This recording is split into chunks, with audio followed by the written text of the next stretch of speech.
My name is Miguel Alvarez. I was born in El Paso, Texas, but everyone at Station 47 just called me Al.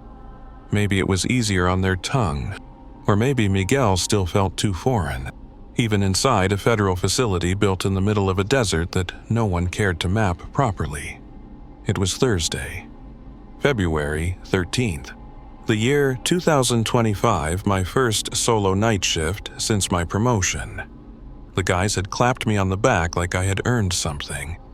But all I had earned was being left alone with 327 detainees and a floor of flickering lights. The official schedule said I was assigned to Block C, the wing they never liked to staff after midnight. No one ever said why, just that the radios cut out there. The cameras blinked static, and sometimes someone would say a name that was not on the manifest. I chalked it up to boredom and heat stroke. This place, Station 47, had a way of getting under your skin. Concrete walls. No windows. You forget time. You forget weather. You forget your name if you are not careful. At 12:20 a.m., I did my first patrol round, checked every cell, every lock, every hallway.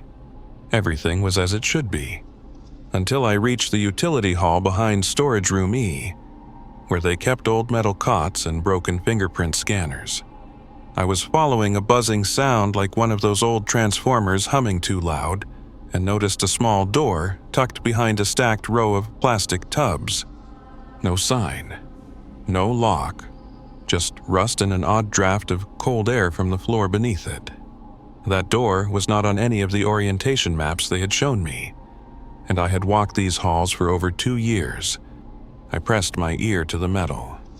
Nothing. But when I touched the handle, it clicked open. No resistance. No alarm. Inside was a narrow steel stairwell, spiraling down into darkness. The air smelled of dust and antiseptic like a hospital wing that had not seen a patient in years. I pulled out my flashlight. Its beam felt swallowed by the black. Still, I stepped in, one boot after the other, each footstep echoing louder than the last. I counted the steps: 13, 23, 38. At step number 44, my radio hissed to life a burst of static, followed by a voice, faint, almost buried. Not English, not Spanish either. Mixtec, old dialect. I know because my grandmother used to sing in it when she thought I was asleep. The voice whispered, "No es para los vivos." This place is not for the living. I froze. I had not heard that dialect in 20 years. I whispered back, just reflex, "¿Quién está ahí?" Who is there? No reply. Just the dim creak of something metal shifting below me. I should have turned around. Should have radioed dispatch. Should have logged it in the incident book like protocol demanded. But I did not. I kept walking. I kept descending. Step after step, into the belly of something that was never meant to be found. The stairwell curved tightly. Walls closing in like a throat. My flashlight flickered twice before stabilizing. I slapped the side of it anyway. Muscle memory from too many patrols and blackout zones. By 12:47 a.m., I reached the bottom. There was no signage, no emergency light, no camera, just a plain metal door with peeling olive paint and a keypad smeared with what looked like dried rust or blood. I told myself it was rust. I had to. The keypad was dead. But when I placed my hand on the center panel, I heard a click. The door opened. I was not expecting what lay beyond. The hallway stretched at least 50 yards. Straight ahead, lit by low amber fluorescence that buzzed overhead like old bug zappers.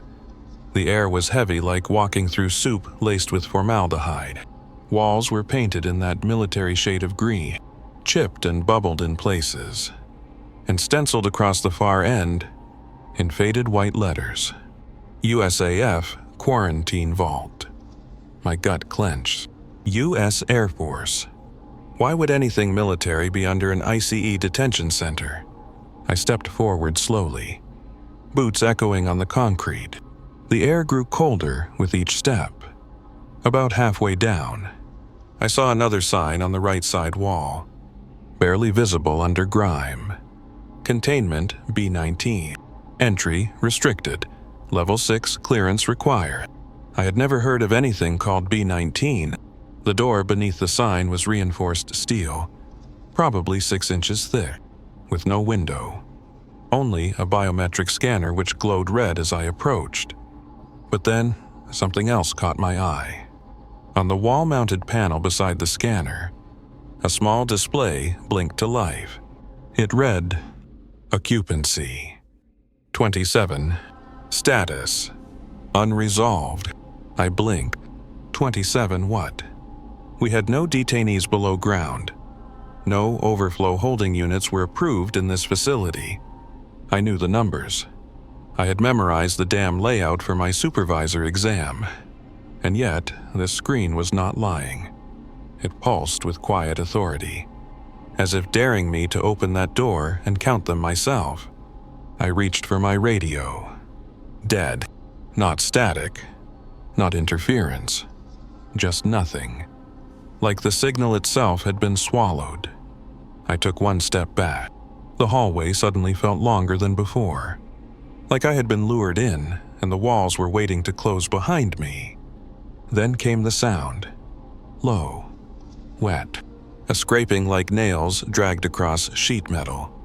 It came from behind the steel door. I did not wait to find out what was making it. I turned around and walked quickly, but not running back to the stairwell.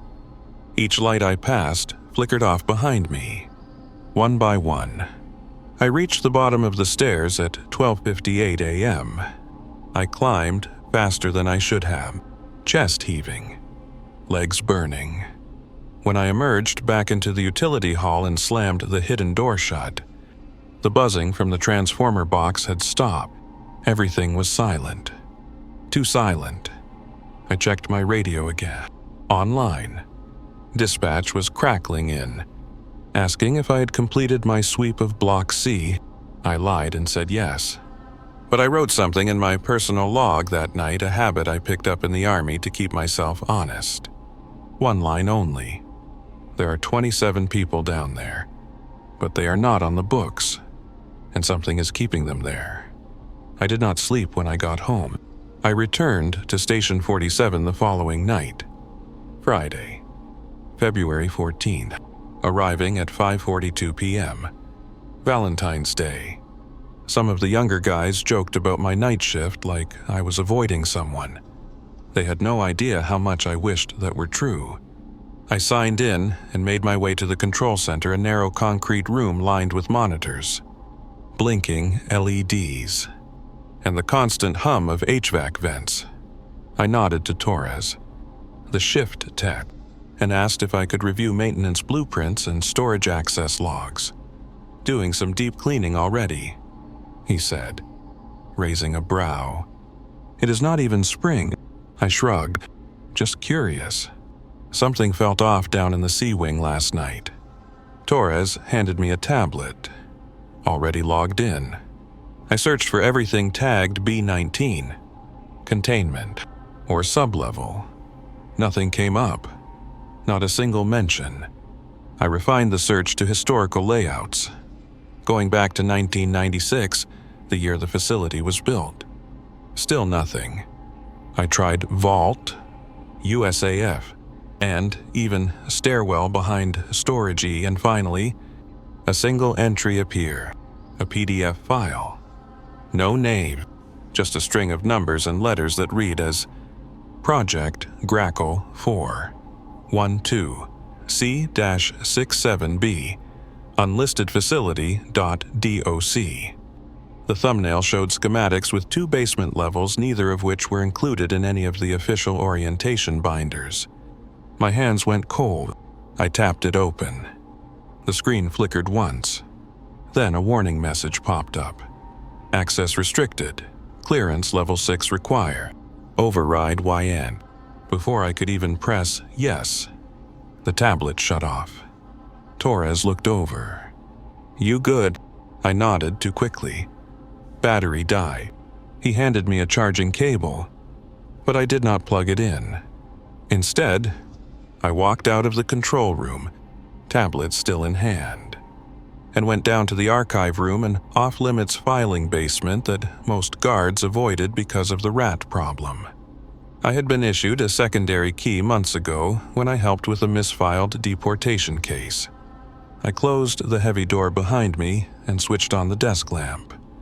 The room smelled like mildew and bureaucratic neglect. I opened the oldest cabinet first, anything pre-2000. After 20 minutes of digging, I found a folder labeled Grackle.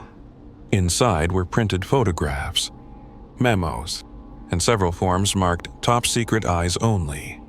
One photo showed a steel room with rows of bunk-like slabs and what appeared to be IV hooks bolted into the ceiling.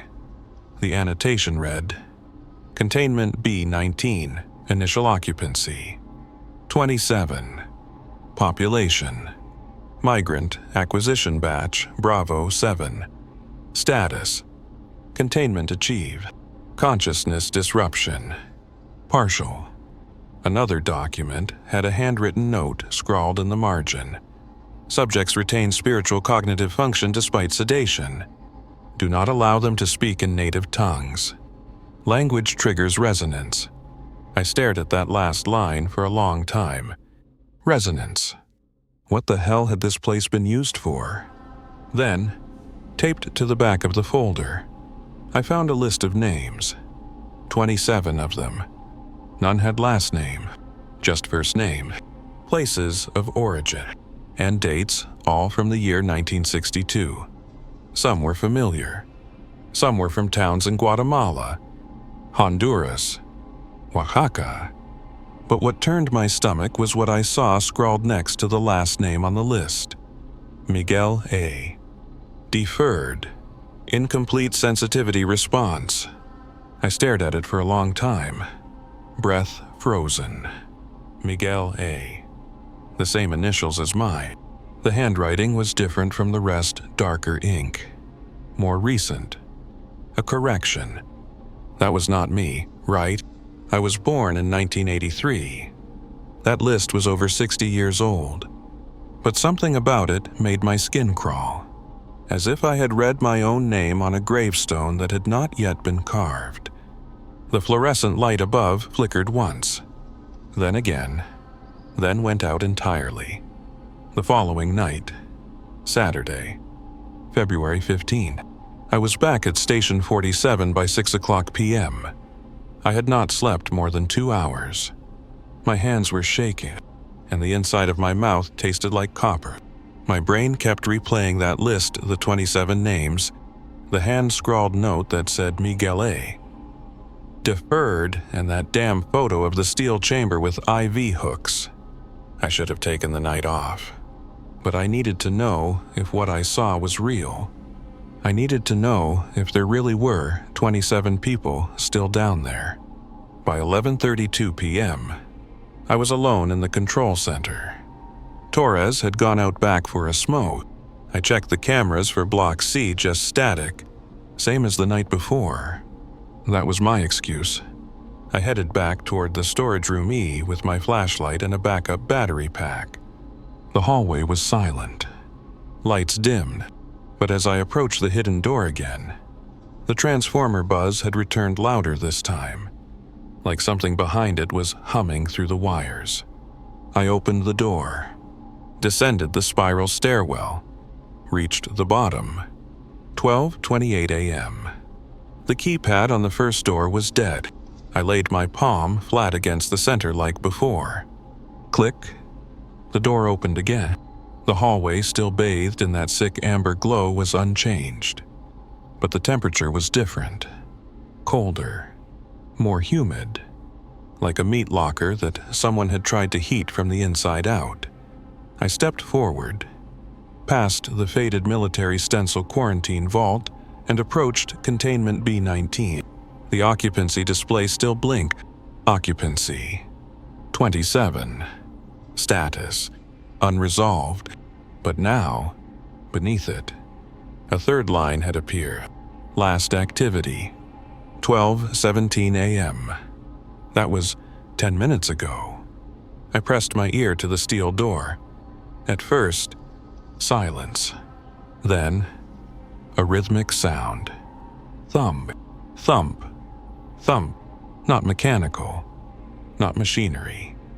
It sounded like fists hitting metal, all at once in perfect unison. 27 of them. Then came the voice.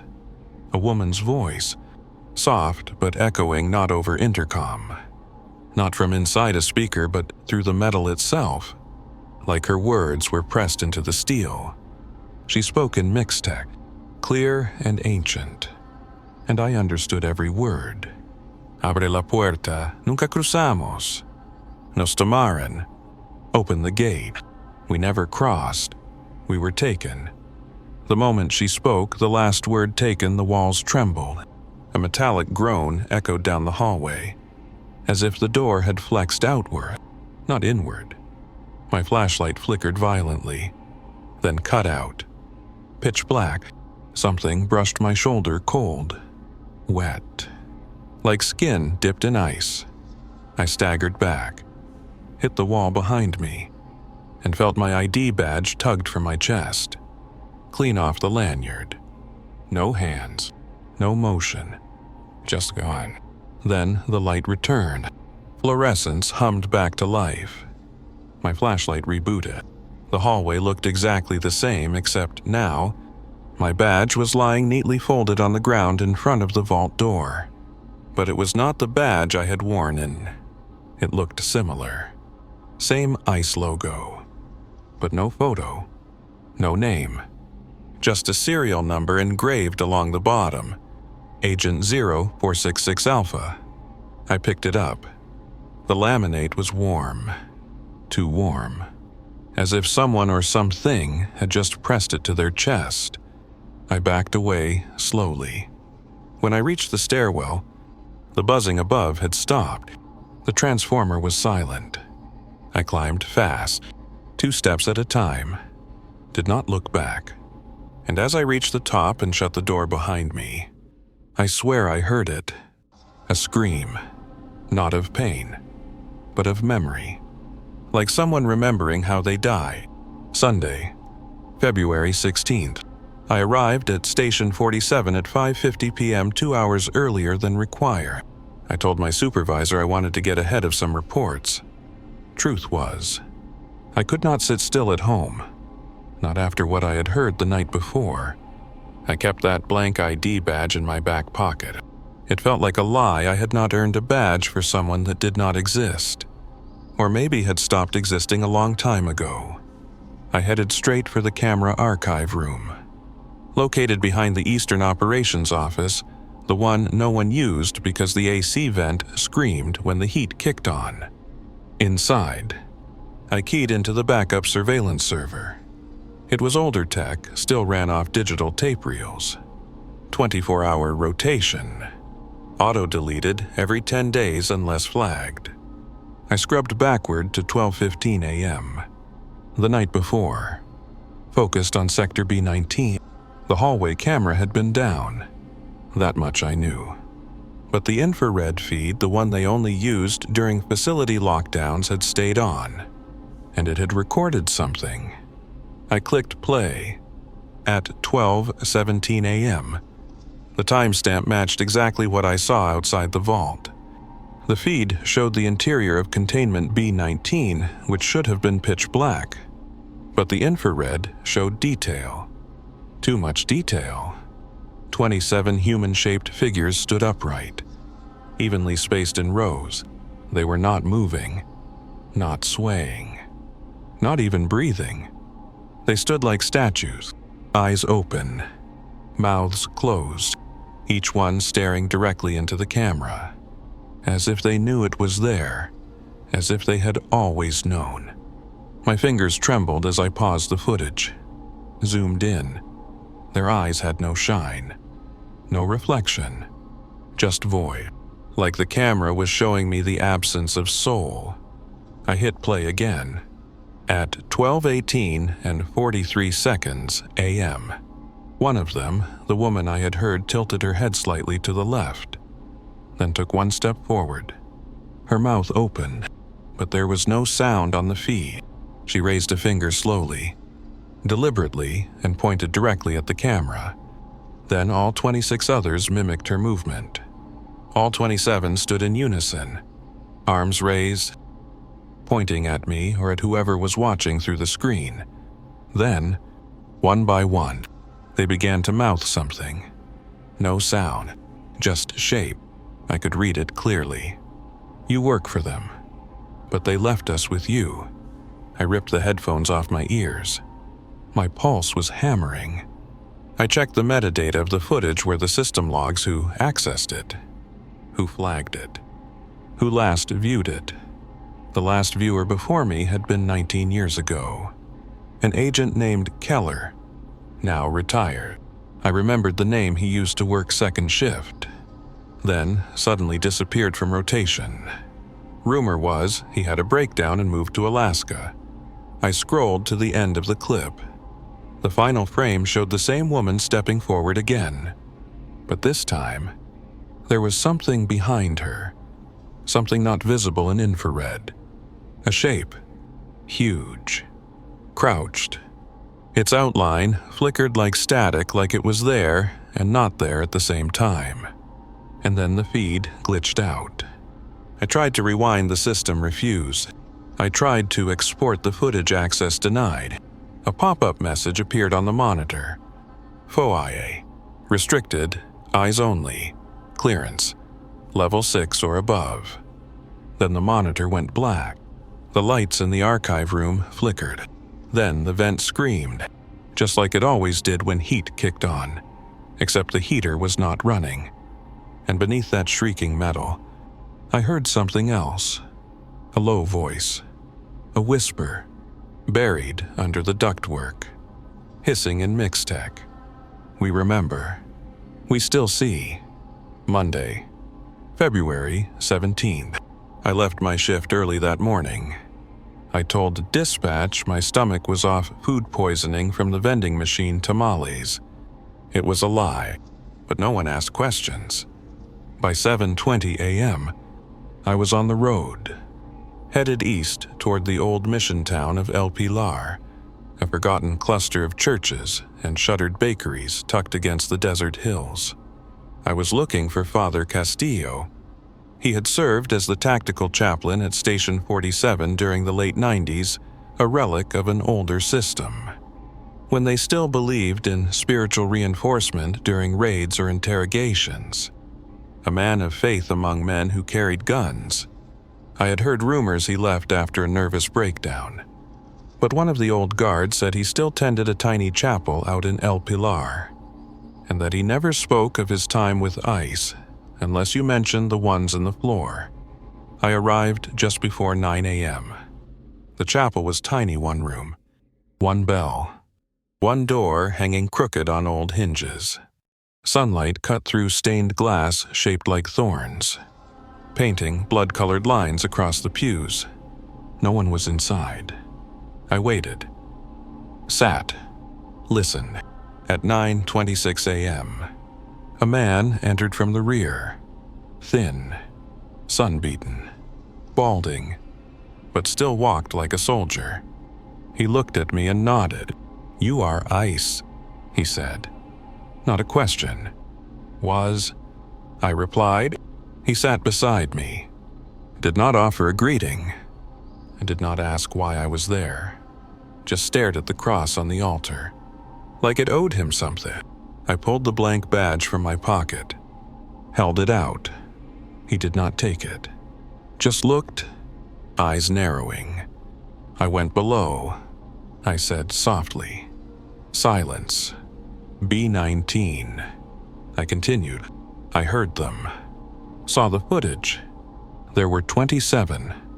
He closed his eyes. "They are not detainees," he said. "Not anymore." "Then, what are they?" He took a long breath. "Residue," he whispered. Impressions caught between confession and combustion. What remains when you die believing you were stolen? He turned toward me then, sharp, suddenly alive.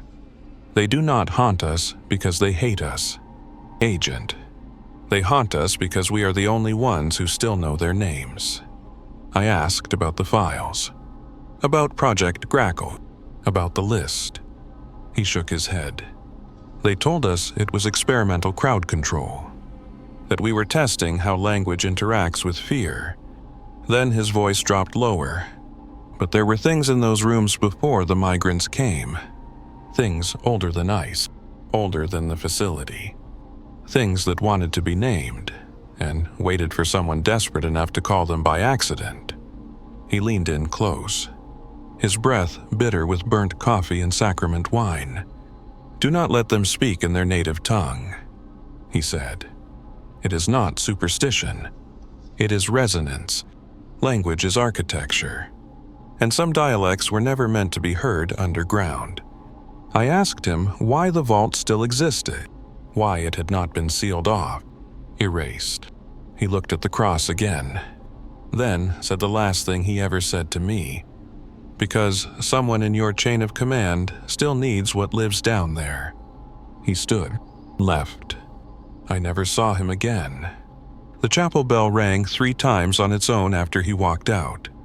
And when I stepped into the morning sun, I felt colder than I had in that vault.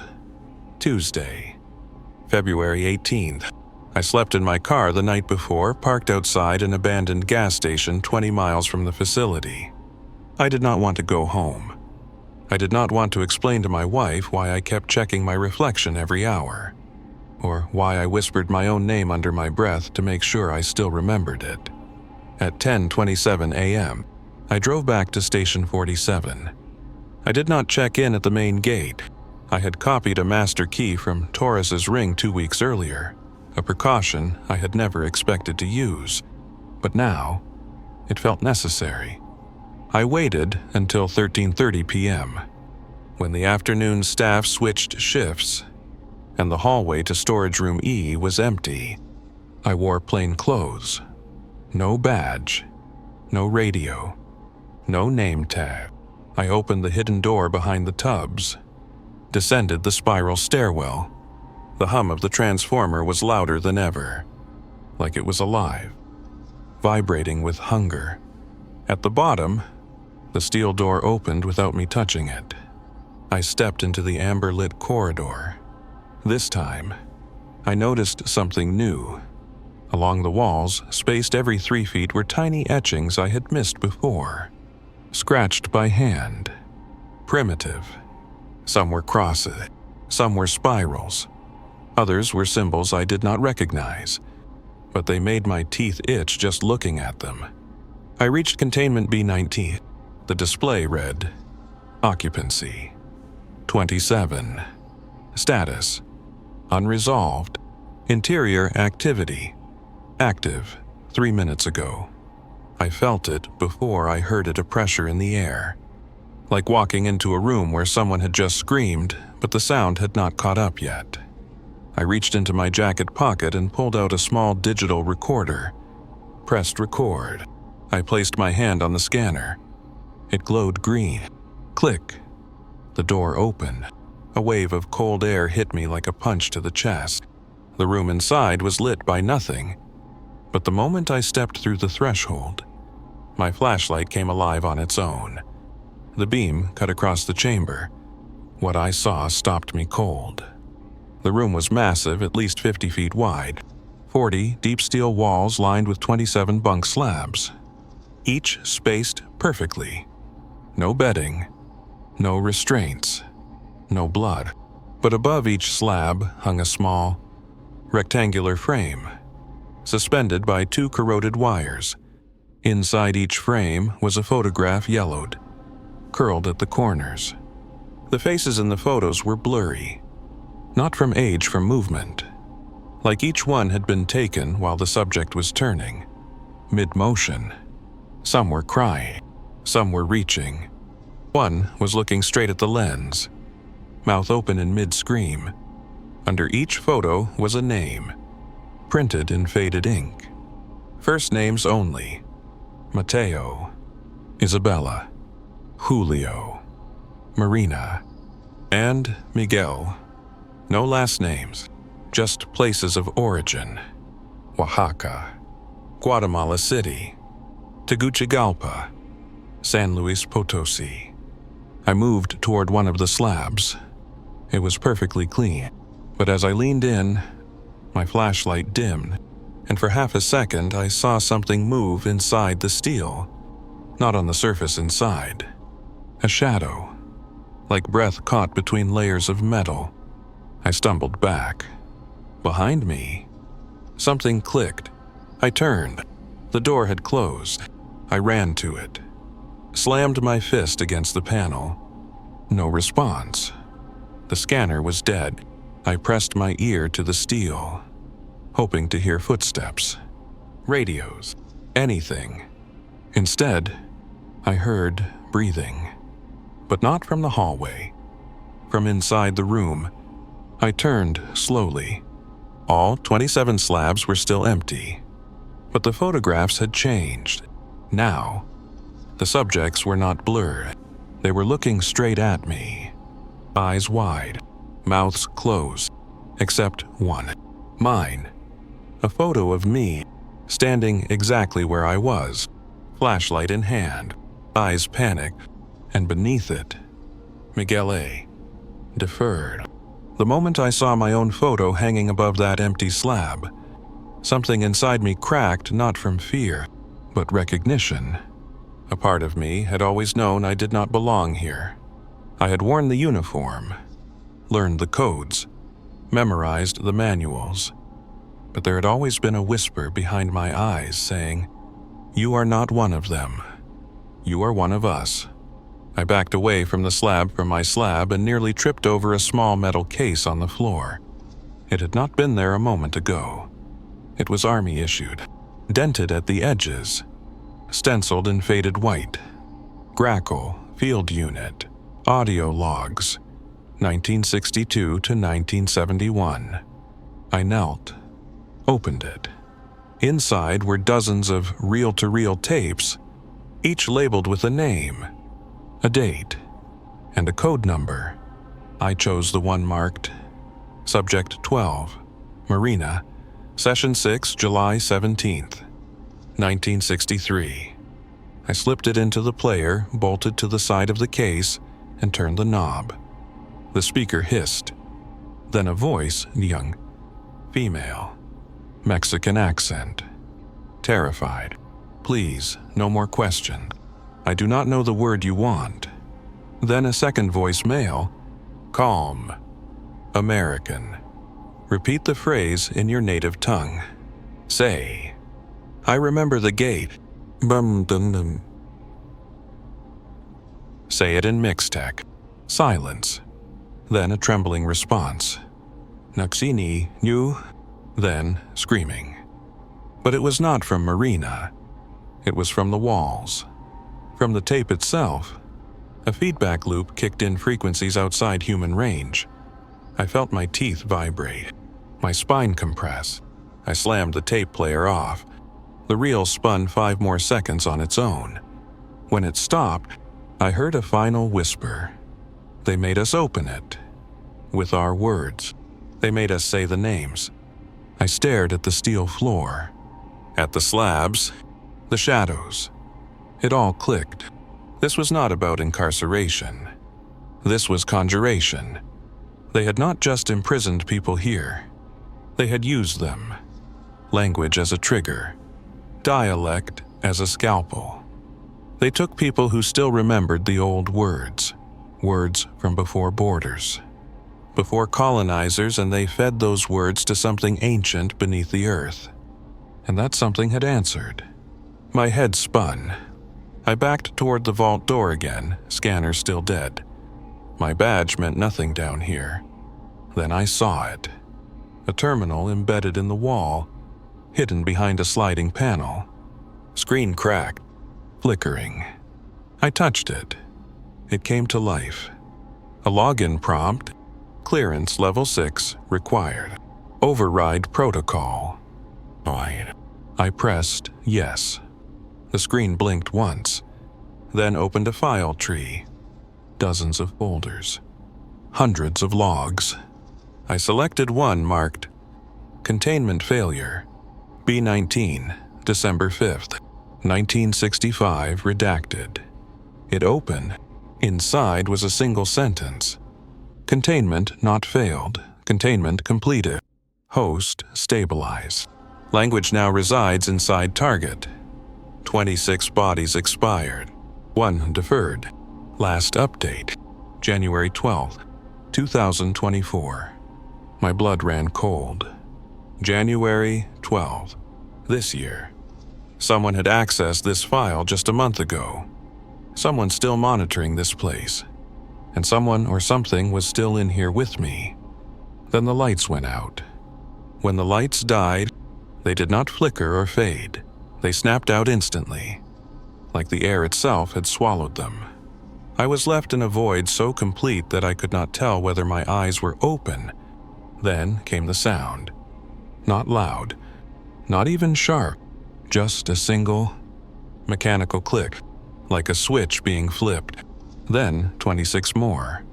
Click, click, click. Each one separated by a second. Each one closer than the last. I spun toward the slabs but saw nothing. The flashlight I had gripped was cold in my hand, refusing to turn on, as if the circuitry had melted into place.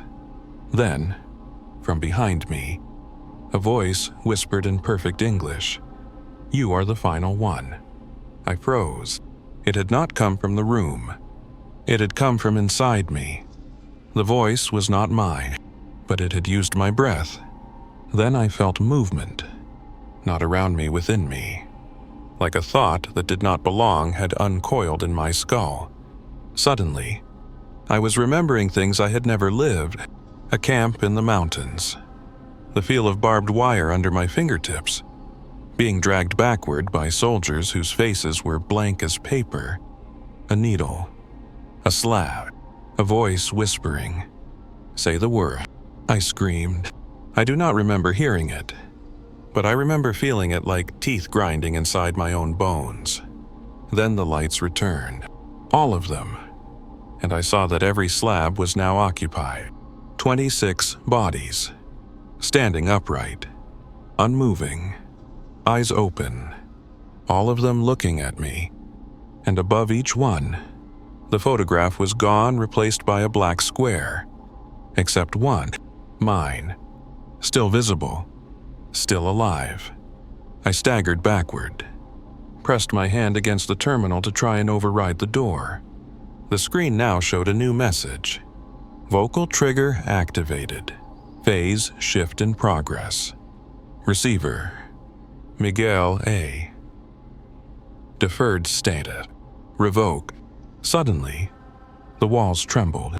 The floor beneath my boots cracked in hairline fractures. Like a giant fist beneath the earth was clenching upward. And then they moved. Not the bodies. The slabs. One by one.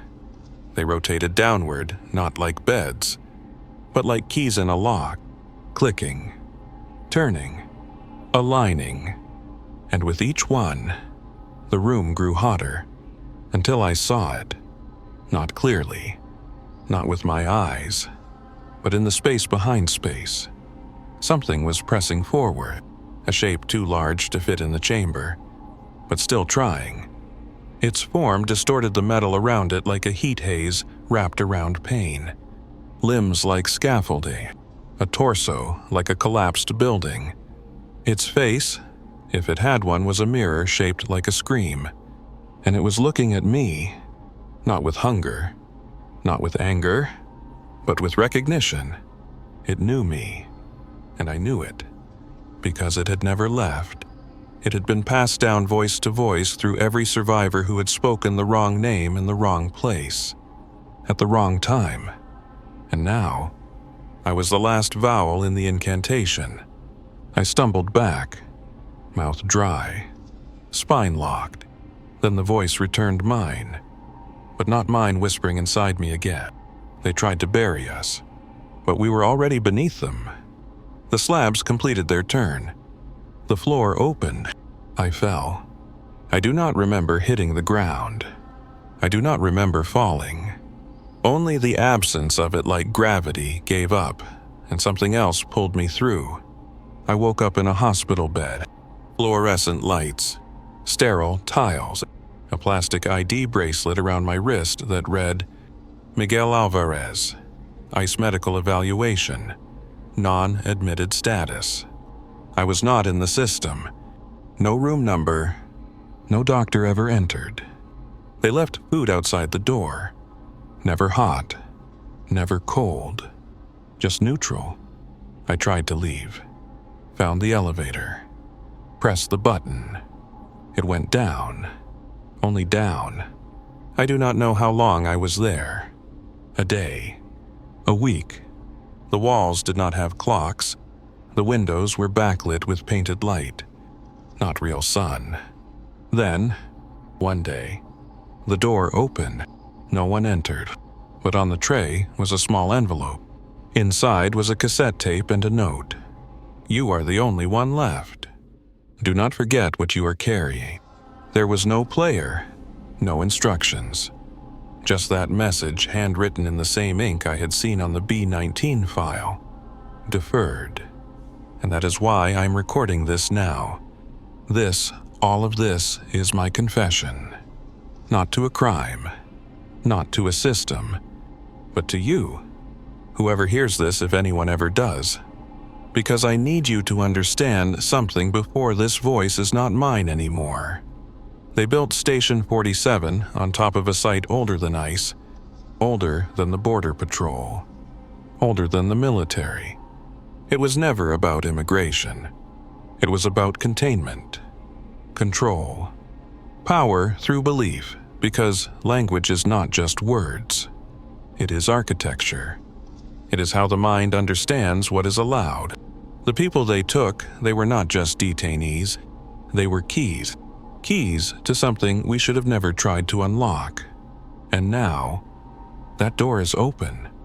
I can feel it in the silence between my thoughts, in the mirror that fogs even when I do not breathe, in the voice that speaks my name when I am alone. I am not alone now, and neither are you. Because if you are hearing this, you are part of the ritual.